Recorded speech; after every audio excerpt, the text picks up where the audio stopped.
Welcome back, everybody, to another episode of the Leadership Void Podcast. I'm Enrique and Vince, my co-host, and we have a special guest, Central Florida on the west side. So this is one of the few times we venture on the west side, but it's so happy to have him and what he is doing and to spotlight all the things that he is doing. So Vince, I'll let you introduce. Absolutely. I'm excited to meet. I've just met this gentleman. He's doing some wonderful things. We have Bryan Jacobs, who is running two things, double head spear. So he has for profit. He is the CEO and founder of Reverie Meals and also a nonprofit Vets to Success. He's from West Florida. I'm excited to have you here. But first, Bryan, tell us a little bit about you. Oh man. So first off, thanks for having me, guys. I was a military brat originally, born into a military family. So I tell most people I didn't have a home until I was 14 years old. That's when Dad retired, and we ended up living everywhere from Panama to Florida, Virginia, and then got out of the military and moved to a little rural town in North Carolina, which, coming from the beach of Jacksonville, I didn't really fit into. And so I got a little culture growing up. I was a little bit different. As military brats, we look at it and we go, I have to make friends every 3 years, go to a new school all the time. But I thought that was probably the greatest thing that had ever happened to me. It prepared me for life on just a different world.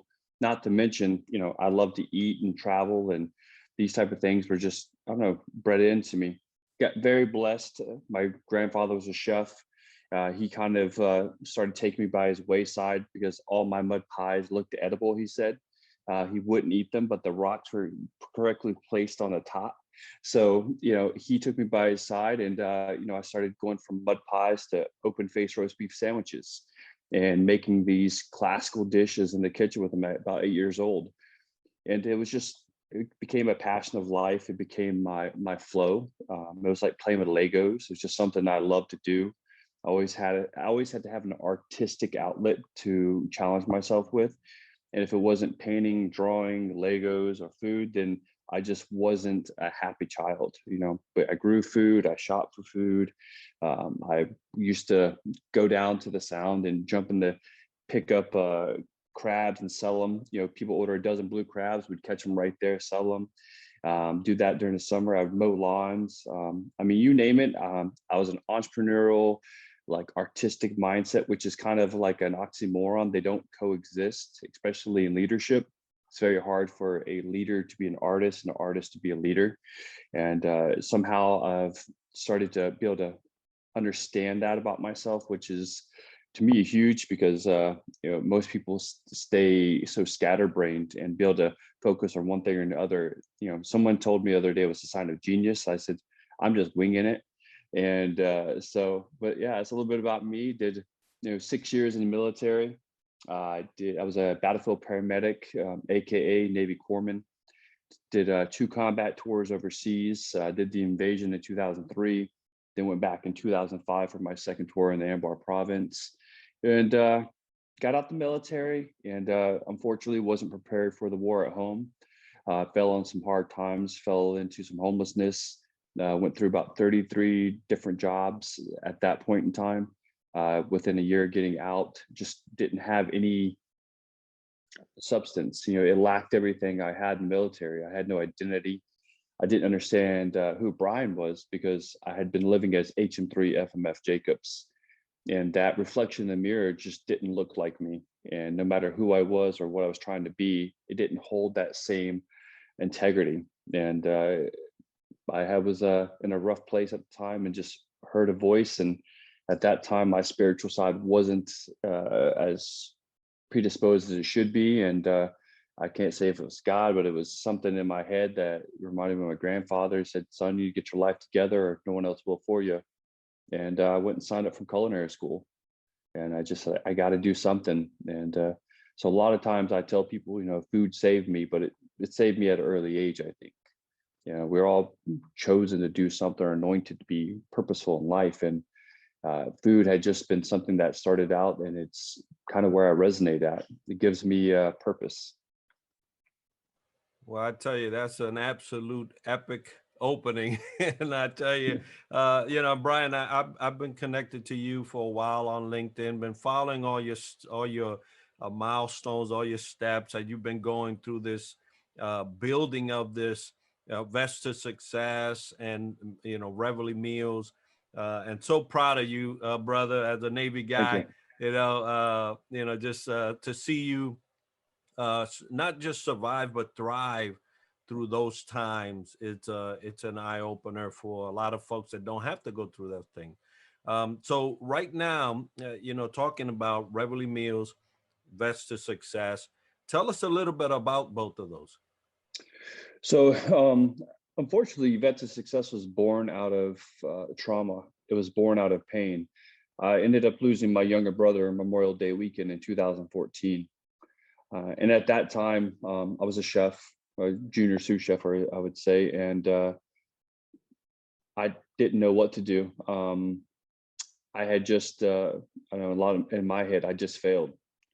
Not only as a brother, but as a brother in arms. My brother is a Marine. He served with me in 2003 in Iraq together. We signed Sullivan Act to serve and fight together. He went back in 2004. I went back in 2005, like I said. And I just had to do something. And the only thing I knew how to do was cook. But I knew that food had saved me, like I said. And I just wanted to save some others. What was amazing about it was in every veteran that I've had come through Vet to Success, and we're at 44 right now, that have complete graduated and moved on. It not only did it heal me, but I saw a little bit of him in every one of them. And that I knew that by that little piece of healing for me, it gave me a little bit more of a chance to kind of move on, and not to put that behind me because you'll never grow beyond it, but to kind of remember that I am doing something bigger. I always tell people I couldn't save him. I couldn't save one, but I can save all the rest that I get my hands on. And part of me looks back at that now and goes, he's showing me that I'm healing him. And so that was born out of a lot of pain. And that program, it moved from being a 7-week horrible crash course into I'm going to jam as much knowledge as I can down your face in 7 days, to now we're a 16-week rehabilitation, behavioral, and habit health training program, where we don't necessarily focus on just culinary and giving you a job. We focus on changing your behaviors, change your daily habits. We take you out of the things that you used to do, replace them with better or things that you like to do, and help you kind of move beyond what you see. Typically, what I tell people is how we start off every class is I'll hold up an item, like I'll hold up this coffee, and I'll ask you, what do you see? And your response will be, oh, I see coffee. Well, tell me, what else do you see? What else do you see? And they're like, liquid. Okay. What else do you see? Well, brown. Okay. What else do you see? And you'll get this silence because they're having so much trouble seeing beyond what it is. And that's what we try to teach. We try to teach you not to see it for what it is, but what can it become? Because what we have to do is turn on a part of your mind in order for you to see yourself that way. We can't let you look in the mirror and sit in the time zone and sit in this place where you're at and you see, I'm broken, I'm sad, I have nothing, I'm not loved. Because when you see those are things you think. But if you're able to look in that mirror and go, I see a millionaire, I see a guy with a dog and a wife, and I see happiness, and I see good times and great laughter, you're able to kind of start to live those steps. So we start to change the way that you look at yourself, not just the way you feel, just not the way you act. We're not a, hey, thanks for the good time and see you later program. We're a, hey, we want to see you impact lives. We want to see you impact yourself, your family. And it has been an amazing healing process, not only for me, but for a lot of people who are involved with Vet to Success. A lot of Gold Star families who lost kids and family members overseas. They like to see other people thrive. They imagine these are their sons and daughters who would have come back and prospered. And then we have a lot of families here who are fatherless and motherless now because they couldn't feel like they didn't fit. And we want to help make a difference in that and give them an artistic outlet, a set of job skills, and get them going in the right direction. We're an ACF STEP program, which is American Culinary Foundation, which is allowing these men and women to go and get their credentialing and earn real credits towards a future. A lot of our guys and girls, unfortunately, are not the shiniest stars. And that's what I tell people. And that's a lot of problems with a lot of organizations. They're out there looking for the bright, shiny stars that have already made it. They don't need polishing. They don't need you to clean them up. They're on their own 2 feet. They can pay their bills, they're organized, they go to school. No, you gotta go to places where these people are not thriving, which is your Salvation Armies, your job placement centers, the streets. I spent a lot of time just riding down areas, neighborhoods, trying to find people with DD-214s and saying, hey, I got something for you. It's not going to be easy, but neither was boot camp. Neither was going through what you did to become whoever you once were. I mean, it's a challenge. I mean, unfortunately, I refer to it as herding cats, because you got these men and women who have fallen down, not 7 times, get up 8. No, they've fallen down 35 times. And they're tired of being left behind. And the unfortunate part, as brothers and sisters in arms, we have failed in a lot of ways, because our brothers and sisters are on the streets. If that's by choice, that's a different matter. But for the most part, most of these men and women don't want to be there. They just don't have anything to believe in. And we've become that organization to give them something to perspire to see themselves become, not what they are. First of all, Brian, thanks for sharing your story and about your brother living this legacy through him vicariously. But like they say, the rising tides lift all ships. And I think you're lifting up everyone through the DNA that you have of compassion, empathy, and perseverance. So thank you for what you do. And obviously, it's people that do not have homes are really impacted here, and you're doing a lot with both your profit and nonprofit. Anything else you are currently doing, and how are you holding up in this when we had the tidal wave of the pandemic? It was actually funny. So Damon John put out a great book called Power Shift. And I read the book, I listened to the book, and I'm a huge advocate of reading and to listening to the books too, because you get a little bit more from the author when you listen to the Audible, when they actually do the book themselves. And he talked about, what's your shortcoming and how quickly you have to turn and make a power shift. And Vet to Success was greatly impacted. We're a hands-on program, and COVID completely stopped us in our tracks. We weren't able to operate, go out and meet people, see people. No organization wanted to meet. We were dead in the water. And I started getting calls from my guys and girls who were being laid off because they're in the restaurant hospitality industry. Well, I got very blessed. I've done Food Network. I did the Salute to Heroes episode this past November for Veterans Day, so you can check that out. Represented the Navy quite well, and you should check it out, Guys Grocery Games. And that was an epic piece, and picked up an opportunity to travel with the mess lords as well. So I'll be doing some traveling with them soon. But I got these calls, and they were like, "Hey, what do we do?" And I said, "Well, what can't I do?" I said, "I got people, I got skills." And then I'm getting calls from people who goes, "Hey, do you do meals?" I said, "I guess I can." And Reverie Meals was born out of that. So Reverie Meals started February 2020, actually, right in the dead of the pandemic. And we started with $80 and went from $80 to doing well over 5,000 a month in a few short months, less than a year. And it's slowly growing. We've changed our perspectives, becoming more of a lifestyle meal service where we're just going to give you the best from scratch, and you're able to make a difference just by eating.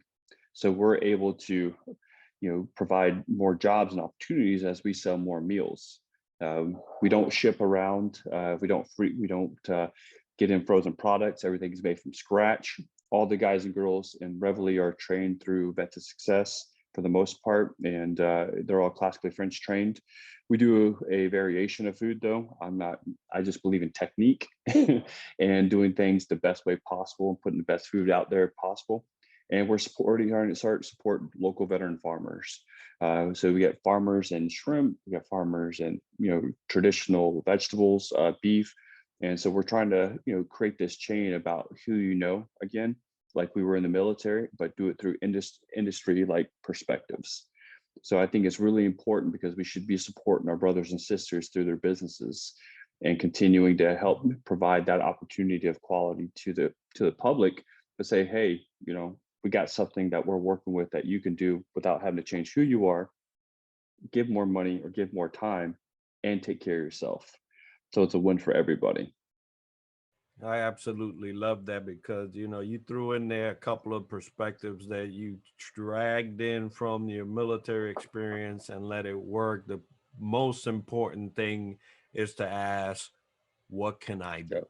Right. And then look around you and well done, BZ, like we say, on taking those perspectives and heading them on fronting, because it did catastrophically affect the restaurant businesses, Yep. those that were doing service. It really did. And so kudos to you for heading that and getting over that edge. Now, let's talk a little bit about what your thought is as the future. Where do you see you guys in the future, and what does that look like? It's a great question, actually. The future of vet success right now is we're actually regrouping. We're about to launch classes in St. Pete and in Tampa. It's going to be kind of a milestone because unfortunately the hospitality industry has been decimated, but it's no disrespect to the industry, it's a long time coming. It's one of I call it the archaic industries where the old mindset is we pay low and we expect a lot of work out of you. There's a labor issue right now within the hospitality industry where people just don't feel like working that hard. And I've seen it firsthand. We're experiencing it. It's actually helping us grow as a company. I hate to say that, but we're able to move into more of a commissary market approach, but based upon high-end ingredients and high-end results. Whereas most commissary approaches are like, we're just going to pump out much food as we can.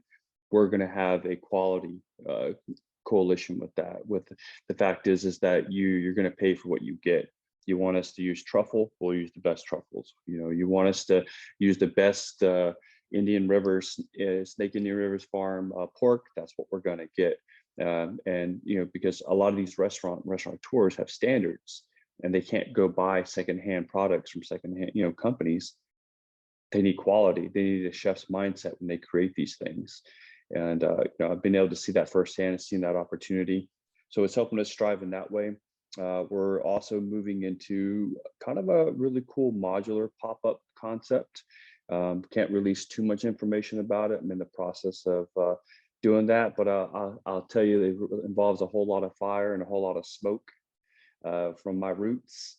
And it's going to give some great opportunities to some brothers and sisters who just want to cook good food, give good opportunities. And we're slowly but meticulously, as I say, working those partnerships. And then, things are just culminating together, right people, right time. But I tell you, with all that, none of those things happen without the hard work. I mean, I've been doing Vet to Success since 2017. Reverie Meals has gone through the pandemic firsthand. And you got to keep earning. There's no such thing as sitting back. You just got to keep earning. I mean, I've got great mentors. I've got great people who believe in me. I've got great support systems, but that's part of earning it. You have to earn those things. Those people just don't come out the blue and say they're going to help you. They just don't show up and say, I'm going to fix your problems. Even with all those people in my life, I still have a laundry list of things I have to accomplish. And it's even harder because they have their standards of me, which is different now. And these are things you have to live up to in your own righteous sense and say, I can do this. Because most of us who get into entrepreneurship don't even realize our true potential until we challenge ourselves outside of our norms. And I tell you, once you release the confines of life from yourself, you tend to have a new trajectory, which is this whole Vet to Success mindset of see yourself for what you can become, not what you are. Man, you need to have your own talk show. That's all I can say. I You appreciate it, man. definitely have a great story, and for a man who knows also people that know you, the mentors, you know yourself, because for a man that for a year has gone through 33 jobs, it talks about a lot about your character, your motivation, and your determination, and your inner values and self. So let's transition into the leadership, and I would change your mindset and say an artist and a leader is one, and that's you right there. So they do exist. Unicorns do exist. I So will appreciate that. so what professional development, you mentioned reading, addition to reading, do you work on to improve your capabilities as a leader? Oh man, it's a huge list. I challenge myself. I actually have not been a reader most of my life, and I look back and go, man, I've wasted so much time. It was reading. And here's where I don't know if it's a maturity state, but or if you decide what you want to be. I think there's two sides to the coin, because I think we all hit a state where, I'm tired of being this, I want to be that, and then you realize I have to do all these things to be that. And that kind of hit me in a different place, because I know who I want to become. I know where I want to be. And I started practicing meditations. I do some Stoic, Marcus Aurelius type things, where I'm practicing a little bit of Stoic virtues and perspectives, not to the point of walking around with an ego or chip on your shoulder, but more of a belief process. I'm really, God is my number one. I'm a God follower. I truly believe of divineness in our lives, because the things that have happened to me don't happen. As you say, the sea is risen, and somehow I was rescued from the waters. And I was very blessed in that process. And I realized that. So thanks to God all the time, definitely find myself in prayer. And, I practice more of a holistic approach to a lot of things. I believe in sound body, sound mind. I'm constantly taking care of my body. I'm constantly taking care of my mindset. And, there's all these things about, bleed the bad people from your life, and those things are right, but you don't have to cut people out to be better in life. You just have to cut out being a part of the noise. I believe you shouldn't cut or burn any bridge of any person. I believe that if anything, you should just let it be what it is, and not, put your 2 cents in when it's not necessary. We tend to be speakers versus listeners a lot of times in the world. And I rather listen. I turned to becoming a listener versus a speaker. And it's changed a lot of my perspectives. And then I'm able to identify, I probably shouldn't interject there. I shouldn't say this, or shouldn't do these things. And it's changed my mental and emotional ability. Not to mention, I went through a great program that 75 Hard. I don't know if you've ever heard of it. It's by Andy Frisella. It really boils down to the basic needs of getting things done, living by a few standards of GSD and MSH, as I say. And these things are, if you can read between the lines, get done, and make it happen, it's just the way it is. And in order to change the way you want to function in life, you have to have that mindset. As long as you're taking care of your body and your mind, you can accomplish anything. This program was challenging, but more so it was challenging on a emotional, mental perspective, because as a combat veteran, a lot of my emotional and mental statuses become numb and fall to the wayside. And I've had to work on those, especially in my relationships, relationship with my fiance, relationships with my family, relationships with just friends. It changes the way you interact with people. It changes the value of certain friends. And you start to identify the friends that are doing bigger things or doing bigger pieces in life, and you want to be a part of those circles. And you have to make choices. You don't have to stop being their friends for the ones that are not where you want to be, but you have to make adjustments. And that's what I've really had to do in this sense, is really start to hone in on the key elements that help me stay mentally clear. So let's see, let's go look through the laundry list here. Health, I walk every day 45 minutes, work out every day 45 minutes. I'm usually up before the sun rises. I go to bed probably, try to go to bed by 11:30 midnight. I can function off 4 to 5 hours of sleep. I don't like to, I don't do well with it. And, I'm constantly focused on taking like natural holistic meds. Like I do ashwagandha, I do maca, I do lion's mane for cognitive development. I'm reading 10 to 15 minutes a day. I'm always listening to podcasts. I'm listening to motivational speeches. I'm listening to books that are going to help me strive. And I always listen to things and do things that are outside my emotional box as well, because you can't stay closed. I've listened to the 5 love languages because we got to be better men. We have to understand how to coexist. We don't know it all. I've learned that the hard way. But it's just constant work. I don't watch Netflix all the time. If I do, it's like Chef's Table. I don't binge watch TV shows. I do constructive things that make my life better. I find flow.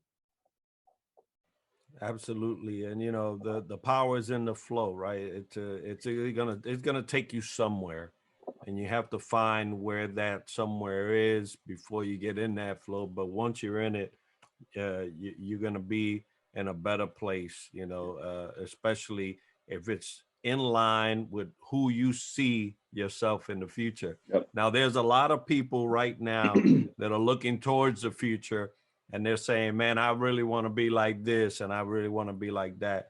We refer to them as emerging leaders, people that are thinking about leadership, trying to get there. What advice would you give some emerging leaders out there listening right now? There's this big saying, they say, fake it till you make it. I say, don't do that. People need real leadership. They need people who can be where they've been, or at least empathize where they've been, and go out and be. Don't shortcome yourself, or short-term yourself, should I say, in the fact that you don't think you can achieve it. Typically we have ideas and things of grandeur in our eyes, yet we don't look back and see all the little steps it takes to become those things. Part of what we do in Vet to Success is we have the guys and girls, they get to choose if they could be one item to be served perfectly for the rest of their lives, what would they be? And I always go back to this one gentleman, Randy.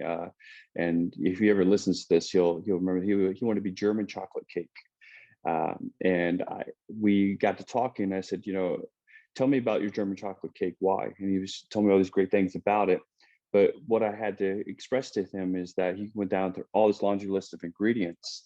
And I'll just ask, I asked him, I said, well, how many steps does it take you to get eggs for your cake? He goes like, 2 or 3.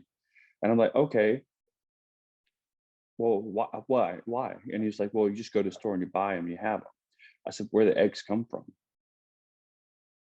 Well, chickens. Okay, well, you had the chicken, the eggs had to come from the chicken. He said, oh yeah, that's another step. I said, who made the chickens? Well, yeah, that's another step. Who fed that chicken? Oh, that's another step. Who raised that? He goes, wow, it went from, these 3 micro steps that I thought I had to do to 6 micro steps I had to do just for one item. So typically emerging leaders forget that there's multiple micro steps in becoming this one step of becoming their next level. Don't overlook the micro steps becoming the next step, and don't get burned out not achieving that next step if you haven't done all the micro steps. I had to go back and reinvent the whole process of how I took the next step. And I didn't realize that there's 12 inches in a step, right? Every inch counts. And you have to go through every inch of the process to get to that next foot. And that's my best advice, is look at the micro steps to become that next level. Absolutely. There is 12 inches in each step, and that 1 inch at a time, you get there. Not a microwave fix, folks. Take your time, do it right. Don't fake it till you make it. Some great advice there. Let's transition, talk a little bit about challenges, because we all face them. You face them yourself and your businesses. How do you handle it? The ones you face or currently facing? Yeah, challenges, one of the biggest things I've gone through a lot of great opportunities, one of them being CEO Mindset, Bunker Labs. I've gone through these great organizations and I've gotten real advice from real people, and been open to hearing things. That's a huge, huge step for me. A lot of times being a CEO or a founder, you think you know it all, you think you have it all. Instead, I've taken the opposite route, like kind of like a chef would, and I just put my plate out there, dissect it for me. My business is my plate. I want you to dissect it for me. I want you to break it apart. I want you to tell me what I could be doing better, what I'm missing, or where my shortcomings are. And I let other people help break those things down and help identify opportunities for me. I'm not the smartest man in the room, but I'm going to go out and find the other smart people that want to help me look that way. And that's kind of an important piece. Some people really are able to latch on to leaders in the sense that they feel like they're a part of something. A lot of chefs lead from the top down. I don't believe in that. I believe in the military structure, even though that we tend to think it's top down. It's more so no. Every Marine has a rifle. Every Marine is a rifleman. Everybody has to join the fight on the same level in order to win the battle. So I've taken that perspective and applied it to business. So a lot of my shortcomings, once I identify them, I go out and seek solutions to them when I can't solve them myself. If I need more marketing, I find people who are better than marketing than me and help me set up opportunities. If people are better in IT than me, that's what I do. I find solutions to problems. I don't let problems become issues. That's an outstanding way of addressing those challenges because, at both Vince and I went through CEO Mindset, so we understand the training you got there. But you have to take these things and make them work, and the only way you could do that is not to allow them to overtake the mission, right? So, Yeah. so great perspective there. When we started this whole pandemic thing, it really threw a lot of changes and a lot of people making them have to change, right? Mhm. There was there was no other way. So in dealing with changes, what are some of the strategies that you put into place to not only deal with them, but overcome them? Well, that's a great question. I had to. I'm a big gym rat, so it was like yet again, it's solving solution and problems. What could I do? I actually I had a big issue with my PTSD. Actually, came out during the pandemic because one day the streets are full and cars everywhere, and the next day there's not a soul in sight. And come to find out, that was a trigger from Iraq, where we would be in these towns and it would be kids happy playing, and then all of a sudden everybody would be gone. And usually when something bad was going to happen, everybody disappeared because they all knew. And it was just like I started having some adrenal issues. I started living on a little hypersensitivity again, and I was just like my vigilance went way up, and I started isolating myself in my house because I don't know, I wasn't scared of the pandemic. I was scared of being outside all of a sudden, or I was worried. And I'm like, something bad's going to happen. And the reality it was my own mental process. And, I had to, I went and found some battle buddies. I reached out to a couple of guys who I thought would be experiencing the same issues, and just like, hey, how does this make you feel? They were very transparent with me. They're like, yeah. I was like, well, you guys want to meet up? You want to chat? Be people? And they're like, yeah, please, let's do that. And so I was able to meet with a couple of friends, break down those barriers of my emotional mental fatigue that was creating, because that then again was having an effect on my body. Now we don't realize that your stomach is your first brain. Your brain responds to the way you feel. I could tell my eating habits had to change. My gut biome was off. The thing, I wasn't taking any of the ashwagandha, the other the macas, the ginkgo lobas, anything I started taking, because I was like, there's something off. I changed my diet was great because I was eating Reverie Meals, which, hey, by the way, you know, but I had to change the way I was reading. I had to change the way I was diving into certain personal challenges, whereas not to have fear in the moment, but to go live that moment. And slowly but surely, you know, repetition builds confidence. Then that's what happened. And so I was able to overcome a little bit of mental and emotional fatigue during the pandemic, and kind of reinvent myself. Not to say you become your own superhero, but you have to set a standard that you're willing to achieve. I think Matthew McConaughey said it the best in one of his speeches. He said, they said, "Who's your hero?" "Oh, my hero is me in 3 years." And when you get there, no, my hero is now me in 5 years. And so it's helped me kind of set up this new standard for myself of where I want to be then, where I want to be then, where I want to be then. And it's a constant reevaluation, because as you hit milestones in these little inches, that you start to create opportunities for you to become bigger, because you're able to envision something better. But you have to start dealing with the problems in the pit first. And I tell people I've had to climb out of that pit of darkness, and put sand on it, dirt, mold, whatever I can put in there to keep it shut and keep those demons from reaching back and grabbing me, and keep looking towards the light of the blessings. And I mean, do I have bad days? Yeah. PTSD is what it is. It comes and it goes. And it's sometimes it's very violent, and sometimes it's controllable. I learn about myself every day sometimes. And I learn how to combat those triggers, and then I learn how to identify them before they happen. So it's every day is learning.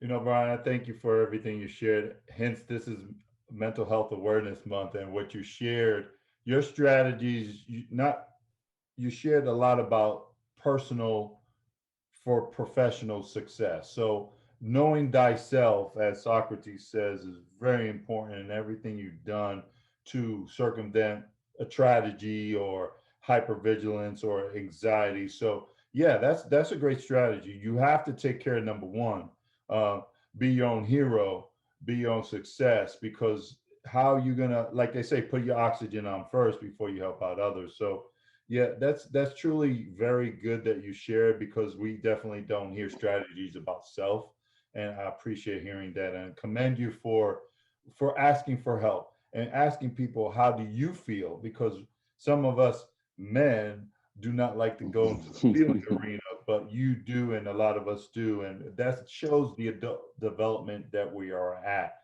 So I Yeah. appreciate that.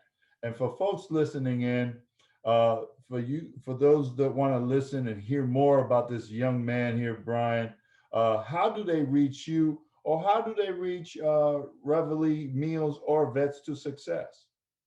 So we're able to be found all your social media platforms. You can find me at Bryan at vetssuccess.org or Bryan at reveillemeals.com. Facebook, Instagram. I don't really tweet; it's not my thing. I try to, but for the most part, you'll find us Instagram, Facebook. There's a private page, Chef Bryan Jacobs is my personal page. I share some wisdom here and there. Going to be getting more into that. We'll be talking about the new release of what we're working on for the future. That's Success will be doing some classing up. Reverie Meals does a weekly updated menu, and sometimes you catch me on video in the kitchen. Do some Q&A here and there. Always willing to answer questions. From leadership to cooking. I'm here to support people and become the best version of themselves. Outstanding. We're so happy to have shared this day and this platform with you today, brother. It's listening to all that you shared today was not only heartwarming but also encouraging for those that are out there listening. You find yourself in a hard day. This is a man that has shown that even with hard days, you can overcome. So thank you for that. And if folks want to get a hold of us at the Leadership Void podcast, or the Leadership Void at gmail.com is our email address. if you have someone you want us to interview, a topic on leadership that you would like for us to share and explore, please send it to that email, and Vince and I will be happy to address that. But thanks again, Bryan, for the time that you've shared with us. Definitely. Well, I appreciate it being on. And I mean, it's, one of these things, if you can inspire another to be something better themselves today for tomorrow, it's important. I mean, your legacy is the dash that you leave behind, Absolutely, that dash, because we start off with 1967. I'll say it dash, right? Because we still live in the dash. Yeah. And folks know that coming soon is the fire and smoke Bryan was talking about. Excited to know what that is. But folks know that what we're doing also, we have a couple things on the burner too. We're looking for our 200 subscribers, and right there is a book that will be shown. Boom! Standing Your O, Salute Edition by Scott McGregor. Please, if you want to help us reach 200, click at our YouTube channel, The Leadership Void, and you enter a drawing by just subscribing. So it's a great thing there. Also talk about Battle Buddies, which Bryan talked about. We have a radio check is our way to reach out the battles and talk about what's going on with you. You are isolated, you want to have some camaraderie, you want to just chat. 1st and the 15th at 1900 hours, every week, every time at 1900. Again, 1st and the 15th. We go LinkedIn Live for 15 to 30 minutes to just say, hey, we're here for you. What's going on? How can we help? So we're just excited again to hear about Bryan Jacobs. Looking forward to hearing about the fire and the smoke coming forward. But next week we turn into another great dynamic veteran from West Virginia. So we're just excited. But today we're just thankful for you, Bryan. Appreciate it. Thanks, gents. Really, really, really happy to be here. Really happy to share a little insight and a story. And hopefully somebody listens and says, wow, I can.